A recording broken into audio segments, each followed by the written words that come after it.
Hai sahabat 1% bertumbuh, kali ini kita akan bahas tentang kasus yang memang dalam beberapa bulan terakhir, kasus ini sangat fenomenal. Bahkan ini sudah sampai viral di sosial media, baik itu di IG, Twitter, ataupun Facebook sekalipun.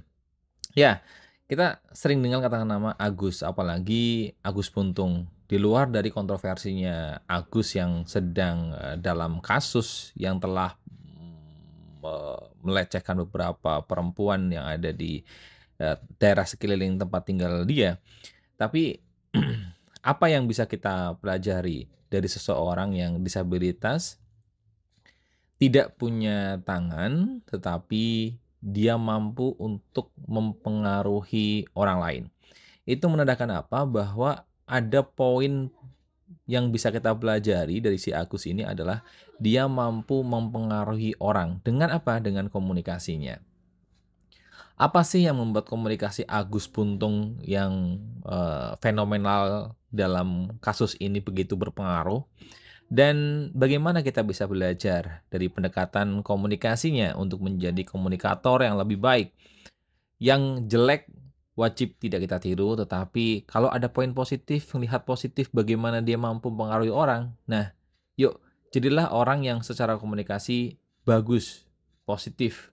Layaknya kita ibaratkan sebuah pisau. Pisau itu tergantung siapa yang memakai. Kalau itu dipakai untuk kejahatan, ya ini si Agus. Tetapi kalau misalkan kita pakai untuk hal positif, misalkan apabila kita seorang pekerja, maka kita akan menjadi pekerja yang disayangi oleh atasan karena pintar mempresentasikan project atau produk. Apalagi kalau misalnya kita seorang sales, kalau kita pintar komunikasi mempengaruhi orang, maka kecenderungan untuk meningkatkan persentase dalam sukses menjual otomatis juga akan semakin besar. Nah, masih banyak contoh-contoh lain. Jadi pentingnya komunikasi, andaikan kita mampu mempengaruhi orang, itu sungguh dahsyat hasilnya. Oke, kita akan ambil poin kelebihan dari Agus Buntung dalam komunikasi. Memang Agus Buntung yang dikenal karena kemampuannya yang luar biasa dalam mempengaruhi orang, memiliki cara komunikasi yang sangat unik dan menarik. Apa yang membuat komunikasinya begitu efektif? Yang pertama adalah kemampuannya untuk terhubung secara emosional dengan audiensnya. Dia tahu bagaimana membaca situasi dan menyesuaikan nada, gerakan, dan kata-katanya untuk menyentuh hati para calon korbannya. Agus juga sering menggunakan cerita untuk menarik perhatian audiens. Dia tidak hanya menyampaikan fakta, tapi mengemasnya dalam narasi yang memunculkan rasa empati dan pemahaman. Dengan cara ini, pesan yang disampaikan menjadi lebih mudah diingat dan berdampak luar biasa. Keahlian dalam kecerdasan emosional ini memungkinkan Agus untuk mempengaruhi perasaan dan reaksi orang lain, yang merupakan elemen penting dalam komunikasi yang efektif. Kalau kita lihat dari kasusnya Agus, bagaimana dia mampu berkomunikasi dengan baik, kita belajar bahwa ada sebuah seni, yaitu seni komunikasi. Untuk mengembangkan keterampilan komunikasi seperti Agus Buntung, ada beberapa buku yang memang bisa membantu kita untuk menyempurnakan cara kita berinteraksi dengan orang lain. Salah satu buku yang saya rekomendasikan adalah How to Win Friends and Influence People, karya Dale Carnegie.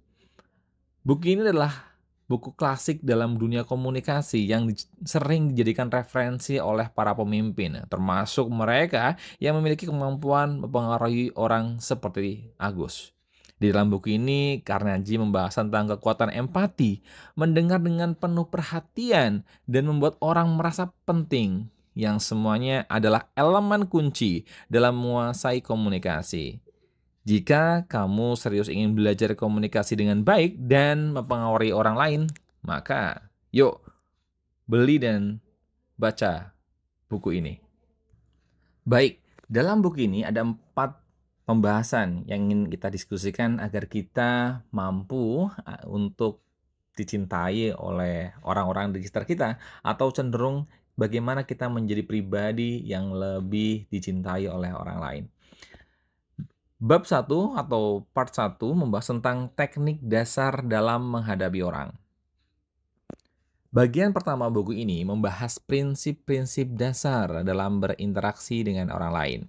Carnegie menekankan pentingnya untuk menghindari kritik dan keluhan, karena kedua hal ini hanya akan memicu pertahanan dan rasa tidak puas. Sebaliknya, pendekatan yang lebih efektif adalah dengan memberikan pujian yang tulus dengan mengakui kualitas baik orang lain.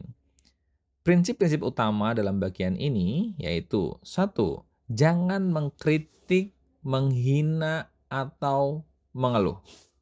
Jadi jangan salahkan, jangan mengomeli, dan jangan mengkritisi, atau ya singkatannya sak ya. Kritik seringkali tidak efektif dan justru menambah masalah. Contoh dalam kehidupan, misalnya nih, kamu adalah seorang manajer yang bekerja dengan tim yang baru. Salah satu anggota tim sering terlambat dalam rapat. Alih-alih mengkritik atau mengomel, kamu bisa mulai dengan memberikan pujian pada hal-hal yang dia lakukan dengan baik. Contoh, saya sangat menghargai kontribusimu dalam proyek, dan saya tahu kamu memiliki potensi besar. Mungkin kita bisa cari solusi untuk mengatasi tantangan terkait waktu yang terjadi. Dengan cara ini, kamu menunjukkan penghargaan dan membuka ruang untuk percakapan tanpa menyinggung perasaan orang tersebut. Jadi ketika ada orang telat, tidak hanya, ini contoh yang bad attitude as a leader ya. Telat langsung kita omelin, dasar lu, sekarang jam berapa, tolol, nggak punya otak. Nah, ini contoh yang bad attitude. Ketika kita melakukan hal itu, maka kecenderungan tim akan menutup hatinya dan kecenderungan akan membuat empati itu tidak akan keluar. Cakep nih. Yang kedua, berikanlah pujian yang tulus dan jujur. Pujian yang datang dari hati dapat membuka hati orang lain dan membangun hubungan yang lebih baik. Jadi kalau misalkan memang pekerjaan dari tim kita itu sudah tepat waktu, bagus, jangan segan-segan kita puji. Kalau dalam kehidupan keluarga, apabila memang pasangan kita memberikan sebuah hadiah-hadiah kecil, jangan lupa terima kasih istriku, terima kasih suamiku. Puji, jangan irit puji, karena kalau irit puji itu irit kasih sayang. Oke, yang ketiga, bangkitkan rasa ingin tahu pada orang lain. Jadilah pendengar yang baik dan biarkan orang lain berbicara tentang diri mereka sendiri. Di poin 3 ini kita diingatkan bahwa manusia itu memiliki 2 telinga dan 1 mulut, yang artinya adalah perbanyak mendengar dan 1 mulut, yaitu sedikit berbicara. Berbicara yang efektif akan membuat orang di sekitar kita bisa memaksimalkan informasi-informasi yang dia peroleh dan bisa kita dapat. Jadi tidak hanya leader atau tidak hanya kita itu harus one man show, kita harus menjadi yang terbaik, bukan. Karena justru pemimpin yang baik adalah pemimpin yang bisa memaksimalkan potensi dari timnya. Cakep nih buku, ya. Tadi sekarang masuk ke bab 2. Cara membuat orang menyukai Anda. Pada bagian buku ini, Carnegie membahas cara-cara yang dapat membuat orang lebih menyukai kita dan merasa nyaman berinteraksi dengan kita. Kunci dari prinsip-prinsip ini adalah empati, ketulusan, dan perhatian. Prinsip-prinsip utama dalam bagian ini: 1. Tunjukkan minat yang tulus pada orang lain. Orang akan lebih suka berbicara dengan kita jika mereka merasa kita tertarik pada mereka.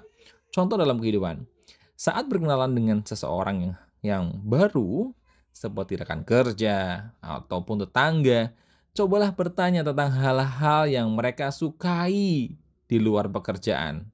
Misalkan, apa yang kamu sukai setelah liburan atau pada saat weekend? Atau apa hobi kamu? Apa film favorit kamu? Ya kan? Dengan menunjukkan minat pada hobi atau kegiatan mereka, kamu membuka percakapan yang lebih personal dan menunjukkan bahwa kamu peduli pada mereka sebagai individu, bukan hanya sebagai rekan kerja. Yang kedua, senyumlah. Sebuah senyum yang tulus adalah cara mudah untuk mengubah suasana hati dan menciptakan ikatan dengan orang lain. Ya, orang yang senyum adalah orang yang berbaik hati. Senyum itu kan sedekah. Yuk. Makanya kalau orang kok cemberut terus ya kan, pasti temennya dikit. 3. Ingat nama orang lain dan gunakan dalam percakapan.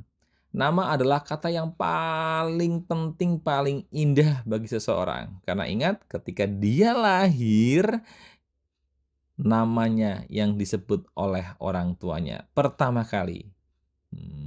Maka nama itu adalah suatu kata yang paling indah bagi setiap orang.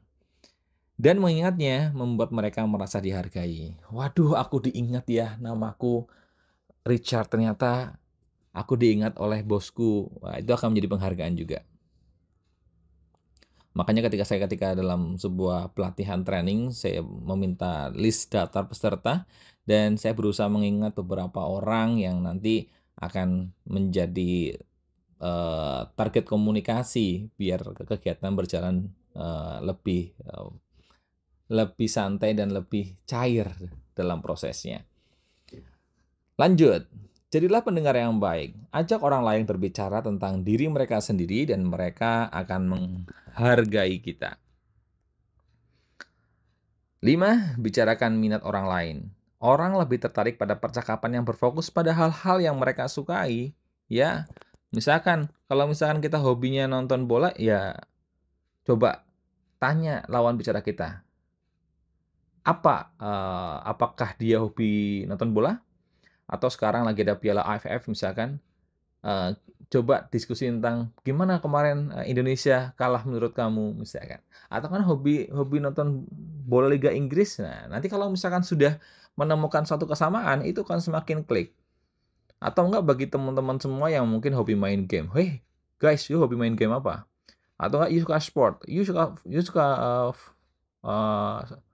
suka main bola atau suka badminton atau suka futsal misalkan. Nah, kalau sudah ketemu sama-sama kliknya, nah dan kita mirroring dengan apa yang dia sukai, wah itu sudah nyambung. 6. Berikan pujian yang tulus. Orang cenderung lebih menerima kritikan jika mereka merasa dihargai dan dihormati. Pujian yang tulus misalkan, ada salah satu tim kita yang memang memakai baju baru. Wah, bisa kita apresiasi. Hey guys, baju kamu cocok banget sama you, warnanya match dan kamu kelihatan lebih fresh dan gorgeous ya. Ya, ini juga apresiasi. Atau nggak ketika pimpinan kita misalkan, kita punya seorang pimpinan yang kita lihat memakai sepatu baru. Pak, sepatunya keren banget, Pak. Ingat ya, ini pujian itu sekali. Jadi jangan berulang-ulang. Misalkan ketika you punya pimpinan dan sepatu itu sudah dipakai seminggu dan you baru udah lihat dari kemarin sebenarnya dan baru dipuji sekarang, itu udah basi. Jadi pujian yang terus kecenderungannya adalah dari dalam hati. Yang keduanya adalah memang itu adalah hal-hal yang baru ya, bukan hal-hal yang lama. Bagian 3, cara membujuk orang untuk berpikir seperti Anda. Cara ini berfokus pada teknik untuk mempengaruhi orang lain tanpa memaksakan kehendak kita. Carnegie menekankan pentingnya membangun hubungan, saling percaya, dan menghormati dalam setiap diskusi atau negosiasi. Prinsip utama dalam bagian ini. Pertama, hindari perdebatan. Ini siapa nih yang suka debat ya? Meskipun kita merasa benar, terlibat dalam perdebatan hanya akan menghasilkan permusuhan dan merusak hubungan. Contoh dalam kehidupan. Dalam situasi diskusi dengan teman atau kolega yang memiliki pendapat berbeda, bukannya berargumen atau mencoba membuktikan bahwa kamu benar, coba katakan, saya mengerti mengapa kamu merasa seperti itu. Mungkin kita bisa mencari jalan tengah atau solusi yang bisa kita sepakati bersama. Ini menghindari konfrontasi tentunya ya. Jadi kalau misalkan you debat dengan, oke, gue tahu mau lu, bagaimana biar kita saling win-win ya. 2. Tunjukkan rasa hormat terhadap pandangan orang lain. Jangan pernah mengatakan kamu salah. Ataupun sebaliknya. Ajukan pertanyaan yang dapat membuka pikiran mereka. 3.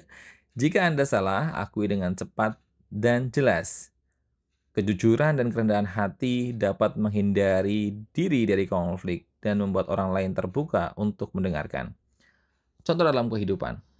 Ketika dalam sebuah proyek di tempat kerja, kamu mungkin memberi instruksi yang tidak tepat pada rekan tim.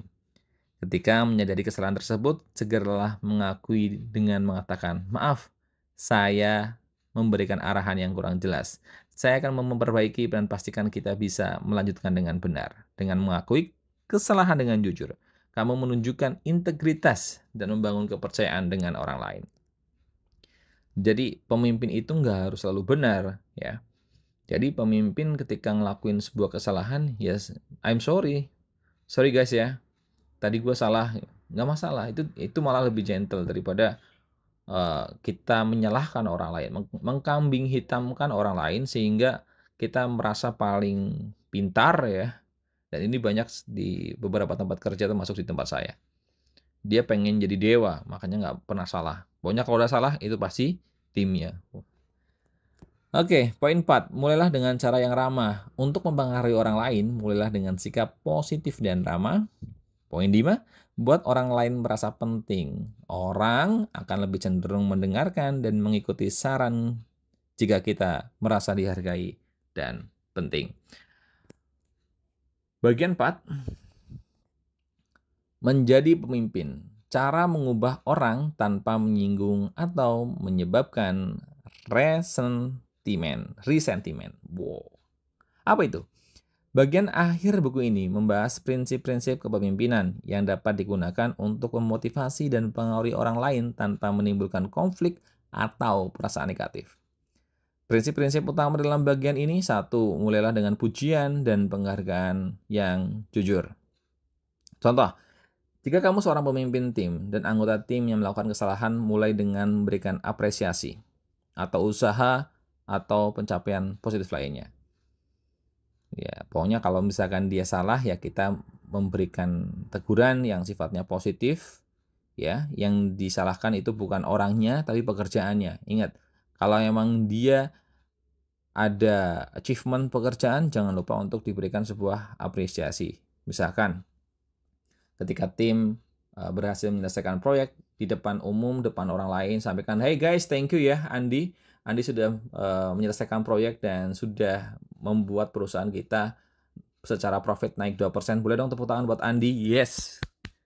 Dan ada sebuah apresiasi dari atasan, walaupun cuma kata-kata, itu akan membuat orang happy-nya luar biasa. Yang kedua, tanyakan pertanyaan alih-alih memberi perintah langsung. Orang cenderung lebih terbuka terhadap ide jika mereka merasa memiliki bagian dalam keputusan tersebut. Biarkan orang lain merasa bahwa ide itu milik mereka. Pujilah setiap perbaikan dan sekecil apapun itu. Jadi kalau melihat bahwa orang-orang di sekitar kita itu ada yang berusaha untuk lebih baik dan itu terlihat, jangan lupa untuk muji ya guys. Oke, baik, kesimpulan. Dengan menerapkan prinsip-prinsip dalam buku How to Win Friends and Influence People karya Dale Carnegie, itu akan membuat diri kita menjadi pribadi yang lebih bisa akan diterima oleh orang lain dan dalam pekerjaan pun akan jauh lebih profesional. Dan tentunya kita juga bisa mempunyai pisau dalam komunikasi yang bisa kita manfaatkan pisau itu ke dalam konteks yang positif. Tidak untuk dalam konteks yang negatif layaknya si Agus Buntung tadi. Ya. Jadi untuk menjadi seorang yang disukai itu adalah pilihan. Kalau kita mau belajar, maka kita akan bisa mencapainya. Tetapi kalau misalkan kita hanya menerima, kan gue introvert, gue nggak bisa, susah lah guys. Semua ada dalam kontrol kita. Thank you, semoga bermanfaat. Jangan lupa like dan subscribe. Like apabila Anda suka dan subscribe apabila Anda belum subscribe. Dan share juga apabila kalian merasa bahwa ini bisa bermanfaat untuk orang-orang di sekeliling. Thank you dan wassalamualaikum warahmatullahi wabarakatuh.